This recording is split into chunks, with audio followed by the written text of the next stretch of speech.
നമുക്കറിയാം നമ്മളെ +2 കഴിഞ്ഞാൽ സയൻസ് എടുത്ത കുട്ടിയായാലും ഹ്യൂമാനിറ്റീസ് എടുത്ത കുട്ടിയായാലും കൊമേഴ്സ് എടുത്ത കുട്ടിയായാലും ഏത് സ്ട്രീം എടുത്ത കുട്ടിയായാലും +2 കഴിഞ്ഞാൽ എന്ത് പഠിക്കണം എന്നുള്ളത് വലിയൊരു ചോദ്യചിഹ്നമായിട്ട് മാറുന്നൊരു കാലമാണ്.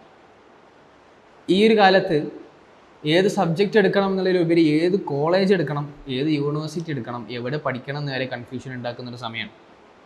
അങ്ങനെ +2 കഴിഞ്ഞ് ഏറ്റവും കൂടുതൽ കുട്ടികൾ ഇപ്പോൾ എടുത്തു വരുന്ന ഒരു യൂണിവേഴ്സിറ്റിയാണ് ഡൽഹി യൂണിവേഴ്സിറ്റി. നമുക്കറിയാം ഈ ഒരു വർഷം ഒരുപാട് മലയാളി വിദ്യാർത്ഥികൾ ഡൽഹി യൂണിവേഴ്സിറ്റിയിൽ അഡ്മിഷൻ എടുക്കുന്നുണ്ട്. വർഷം തോറും ഡൽഹി യൂണിവേഴ്സിറ്റിയിൽ അഡ്മിഷൻ എടുക്കുന്ന മലയാളികളുടെ എണ്ണം കൂടി വരികയാണ്. ഈ ഒരു സാഹചര്യത്തിൽ മലയാളികൾക്ക്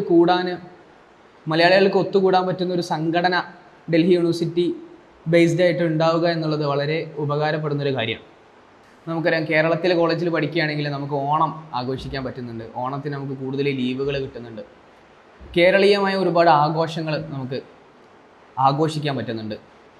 ഇങ്ങനെ കേരളം വിട്ട് പഠിക്കുന്ന ഡൽഹി യൂണിവേഴ്സിറ്റിയിൽ പഠിക്കുന്ന കുട്ടികൾക്ക് കേരളീയമായ ആഘോഷങ്ങൾ, അതുപോലെ തന്നെ കേരളവുമായി ബന്ധപ്പെട്ടിട്ടുള്ള പല കാര്യങ്ങൾ, മലയാളികൾ ഒത്തുകൂടുന്ന ഒരു സാഹചര്യം, അതിലെ ഓണം പരിപാടികൾ മറ്റുമെല്ലാം കൂടുന്ന ഒരു സംഗമം അല്ലെങ്കിൽ ഒരു കൂട്ടായ്മ ഉണ്ടാകുക എന്നുള്ളത് പുറത്ത് പഠിക്കുന്ന കുട്ടികളുടെ ഒരു ആഗ്രഹമാണ്.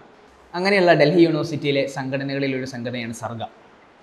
സർഗ സ്ട്രിക്ട്ലി ഡൽഹി യൂണിവേഴ്സിറ്റിയിലെ സൗത്ത് ക്യാമ്പസ് മലയാളി അസോസിയേഷനാണ്. സൗത്ത് ക്യാമ്പസിലെ കോളേജുകൾക്കുള്ള മലയാളികൾക്കുള്ള ഒരു അസോസിയേഷനാണ് സർഗ. അപ്പോൾ സ്വാഭാവികമായിട്ടും നമുക്ക് എല്ലാവർക്കുള്ള സംശയമാണ്, സൗത്ത് ക്യാമ്പസിൽ മാത്രമായിട്ട് എന്തിനാ ഒരു മലയാളി അസോസിയേഷൻ? ഡൽഹി യൂണിവേഴ്സിറ്റി മൊത്തമായിട്ട് ഒരു അസോസിയേഷൻ ഉണ്ടോ?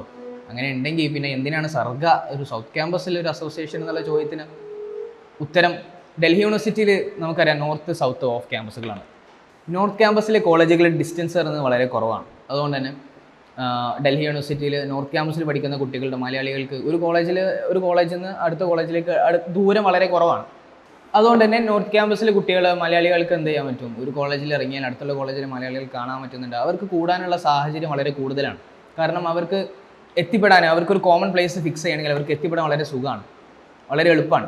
പക്ഷേ സൗത്ത് ക്യാമ്പസിൻ്റെ ഒരു സ്ഥിതി എന്ന് പറഞ്ഞാൽ അങ്ങനെയല്ല. സൗത്ത് ക്യാമ്പസിലെ കോളേജുകളുടെ ഡിസ്റ്റൻസ് വളരെ കൂടുതലാണ്. ഒരു കോളേജിൽ നിന്ന് മറ്റു കോളേജിലേക്ക് ഡിസ്റ്റൻസ് വളരെ കൂടുതലാണ്. അപ്പോൾ പല ഡിസ്റ്റൻസിലായിട്ട് സ്കാറ്റർ ചെയ്തിട്ടാണ് ഡൽഹി യൂണിവേഴ്സിറ്റി സൗത്ത് ക്യാമ്പസിലെ കോളേജുകൾ എടുക്കുന്നത്.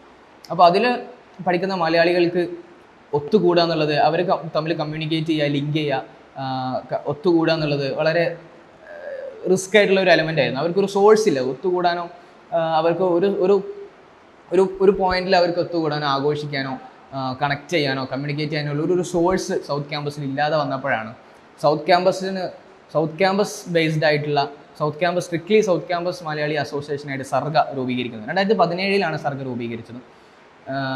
അന്ന് സർഗ രൂപീകരിക്കുന്ന സമയത്ത് സൗത്ത് ക്യാമ്പസിലെ വെറും 18-16 ആളുകൾ മാത്രമായിരുന്നു ഉണ്ടായിരുന്നത്. ഇന്ന് സർഗയ്ക്ക് കീഴിൽ 700ഓളം മെമ്പേഴ്സ് ഇന്ന് സർഗയ്ക്ക് കീഴിലുണ്ട്. ഈ ഒരു 2021 എത്തുമ്പോൾ ഒരുപാട് പ്രോഗ്രാമുകൾ സർഗ നടത്തുന്നുണ്ട്. ഓൺലൈൻ ഇപ്പോൾ ലോക്ക്ഡൗൺ ആയതിനു ശേഷം ഓൺലൈനാണ് എല്ലാ പ്ലാറ്റ്ഫോമുകളും നമുക്കറിയാം. അപ്പോൾ ഈ ഓൺലൈൻ പ്ലാറ്റ്ഫോമിൽ മാക്സിമം സർഗ കുട്ടികൾക്ക് വേണ്ടിയിട്ട് യൂട്ടിലൈസ് ചെയ്തിട്ടുണ്ട്. സൗത്ത് ക്യാമ്പസിലെ കുട്ടികൾക്ക് സ്ട്രിക്ട്ലി സൗത്ത് ക്യാമ്പസിലായിട്ടില്ലെങ്കിൽ പോലും സൗത്ത് ക്യാമ്പസിലെ കുട്ടികൾക്കും ഫോക്കസ് ചെയ്തിട്ട് അല്ലാതെയും പുറത്തുള്ള കുട്ടികൾക്കും ഡൽഹി യൂണിവേഴ്സിറ്റിയിലുള്ള മറ്റു കുട്ടികൾക്കും വേണ്ടിയിട്ടൊക്കെ സർഗ ഓൺലൈൻ സമയത്ത് ഒരുപാട് സാഹചര്യങ്ങൾ നമ്മൾ യൂട്ടിലൈസ് ചെയ്തിരുന്നു. അതിൽപ്പെട്ട ഒരു മെയിൻ പ്രോഗ്രാമായിരുന്നു സംസർഗ എന്ന് പറഞ്ഞിട്ട് ഒരു സെലിബ്രിറ്റി ചിറ്റ് ചാറ്റ്. അതായത് ഒരു എൻജോയ്മെൻറ്റ് ടൈം, ഒരു ടീ ടൈമിൽ നമുക്ക് ഒരു അല്പനേരം ഈ ഒരു ലോക്ക്ഡൗൺ സമയത്ത് സ്ട്രെസ് ചെയ്തിരിക്കുന്ന കുട്ടികൾക്ക്, പഠനവുമായിട്ട് ബന്ധപ്പെട്ട് സ്ട്രെസ് ചെയ്ത കുട്ടികൾക്ക് ഒരു അല്പനേരം ആശ്വാസം നൽകുന്ന ഒരു എൻ്റർടൈൻമെൻറ്റ് പോലെ നമ്മളൊരു സെലിബ്രിറ്റി ചിറ്റ് ചാറ്റ് പ്രോഗ്രാം നടത്തിയിരുന്നു. നമ്മൾ 2 സംസർഗ പ്രോഗ്രാമുകൾ നമ്മൾ നടത്തി. അതിൽ ഫസ്റ്റ് സംസർഗന് ഉദ്ഘാടനമായിട്ട് നമുക്ക് ഷെയ്ൻ ടോം ചാക്കോ സാറെ കൊണ്ടുവരാൻ പറ്റി. അതുപോലെ തന്നെ രണ്ടാമത് സംസർഗക്ക് നമുക്ക് വാരിക്കുയിലെ കൊലപാതകം പോലത്തെ സിനിമകളിലൊക്കെ അഭിനയിച്ച അമിത് ചക്കാലക്കൽ സാറിനെ നമുക്ക് കൊണ്ടുവരാൻ പറ്റി.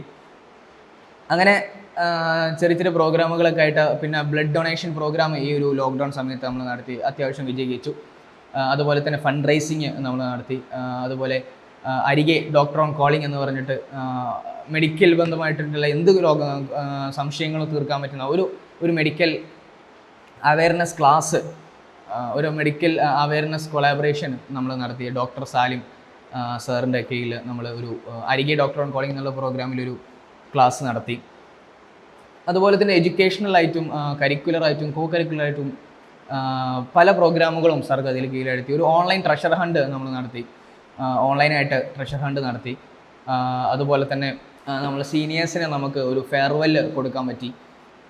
ഇതെല്ലാം ഓൺലൈനിൽ നമ്മൾ മാക്സിമം ഓൺലൈൻ സാഹചര്യങ്ങൾ യൂട്ടിലൈസ് ചെയ്തിട്ട് നടത്തിയ കാര്യങ്ങളാണ്. നമ്മൾ ഓഫ്ലൈനായിട്ട് എന്തൊക്കെ സർഗ നടത്തിയെന്ന് ചോദിച്ചാൽ, നമുക്ക് ഓഫ്ലൈനിൽ മലയാളികൾക്ക് എന്തൊക്കെ ചെയ്യാൻ പറ്റുമോ അതെല്ലാം സർഗ ഈ ഒരു ചെറിയ കാലങ്ങൾക്കിടയിൽ നടത്താൻ ശ്രമിച്ചിട്ടുണ്ട്. ഓണപരിപാടി ആയാലും ഉത്തരാഖണ്ഡിലേക്കൊരു ട്രിപ്പ് ഉണ്ടായിരുന്നു, അതുപോലെ തന്നെ IIS കോച്ചിങ് ടോക്കുകൾ, അതുപോലെ തന്നെ സ്പോർട്സ് മീറ്റ്, കൾച്ചറൽ ഫെസ്റ്റ്, അങ്ങനെ ഒരുപാട് കാര്യങ്ങൾ സർഗ ഈ ഒരു കാലയളവിൽ ഓഫ്ലൈനായിട്ട് നടത്തിയിട്ടുണ്ട്.